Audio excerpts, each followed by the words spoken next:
Okay guys, so sometimes you don't have the connection with the guillotine. Let's look at, we can transition to another sub from this position. So let's hit the same move again. David gets me flat on my back, he moves into split squat. As he moves into his over-under, I'm making that shell guard position. I can't let him get his head to that side. So you make that grip under the armpit, and then a leg press to kind of mess with his underhook, and then I bring my knee under his armpit to get the bump, and then I grab the chin. Now if his arm stays between my legs, I just go hand to hand, and now I have the guillotine, or the high elbow guillotine. Okay? Sometimes when you get to there, good players will take this arm out. They want to pass. So if he brings the arm to underhook, I don't fight that. I just go hand to hand. And then we're into the arm in guillotine. But sometimes what happens is, as I get the chin strap, David tucks his chin to his chest. And we're here. And I just feel I have on the angle. Right? I don't have the profile. I can feel his chin's in my forearm. Right? This is the advantage of when you have an arm in guillotine. We can transition to either a darce or an anaconda from here. We don't have that option if we have a guillotine. So that leg that's over, I just move my hip out and I put in a butterfly hook. And now I'll use that hook. David's on his knees. I'm going to sweep him onto his left side. The second I do that, I pinch my hips. Now again, on any anaconda, David wants to open up his elbow. He wants space at his right jugular. So as I push my hands together, I'll move my hip out and I kind of capture his right arm between my legs. Once I'm there, I feed through. My bicep, my right bicep is tight till his left jugular. I find my bicep here, and now from there I'll just walk towards him. And we have a nice transition into the anaconda choke. Let's take a look at that again. Now obviously you don't have that transition. The advantage of the guillotine, or the high elbow guillotine, is it's tighter. Right? It's a lot more snugger. It's a lot more high percentage. But if the chin's tucked and you don't have the guillotine, you'll possibly have to transition to the back, which would be a bigger movement. But if you have an arm in guillotine and you feel you don't have the connection, you can switch to a darce or an anaconda. So let's just look at the anaconda transition. David gets me flat on my back.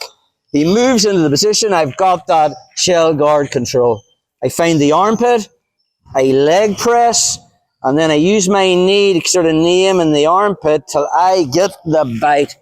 Now he's made that underhook and I'm hand to hand. But he's tucked the chin, and I just feel I don't have that connection around the neck.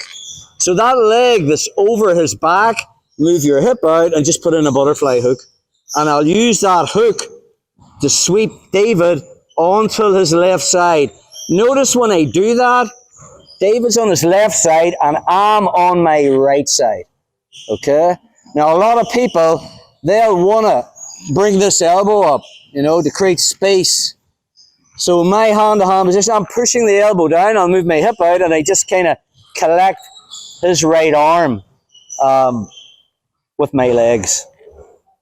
Another mistake people make from here is they let go, they slide their hand up to find their bicep, and David can grab this hand, and then I'm into a battle. So from that hand-to-hand position, I just stay tight. I don't bring this way over. So it's just like back of the hands moving in. Once I have that, I want his head, the back of his head in my belly, and now I'm just making connection. I'm just walking towards him. And again, it's not a big squeeze. If you're really squeezing, then you haven't got connection. You just need to make sure everything is tight. So let's take a look at that again. David gets me flat on my back. He moves into split squat. I get into that shell guard position. I find the armpit. Again, just that leg press. And then the knee in the armpit to bring his head low so I can get that chin strap. David's already, I can feel he's tucked the chin. I haven't got the connection of my wrist underneath his chin. So now I go hand to hand anyway to secure it. I'm not going to give up the arm in position, okay? We're just going to transition to another position. So that leg that's over the top, I move my hip out and I just put in a butterfly hook. and I sweep them onto the side. Notice the way I'm pinching. And then I get that arm between my legs. Shelving, bringing my elbows in tight. And again, not a big movement like this. Hand to hand, backs of the hands, just slide in. Grab my bicep. Take the slack out and we're here. If you have it tight, I don't even have to do anything, it's on. If I have it quite loose, I might have to walk a little bit towards him to get him. Obviously, the more snug you are, you'll get it with very, very little movement. Let's look at that again. So he gets me flat on my back. He moves into split squat. Inside control. Find that armpit. Shell guard. Okay. Leg press to weaken the underhook. The goal is to make his head hit the mat. The minute it does, I build a base to my elbow and try to get that grip. David's already his chin tucked. Just sit up there 1 second. If I'm here, I have it. He's his chin tucked, but I go hand to hand. Okay, so we're there. So we know we're not going to get the arm in guillotine. But from there, I'm going to move my hip out and put in my butterfly hook. And now, as I elevate him, I've changed the angle. Notice the way I'm pinching. I'm really pinching my arms together. I'll get that arm between my legs, which messes up his escape. And then it's not a big movement. It's just opening my hands. I'm on my right side. Dave's on his left side. I just get that on my bicep. Take the slack out and so on. Okay, let's do that, guys. Anaconda transition.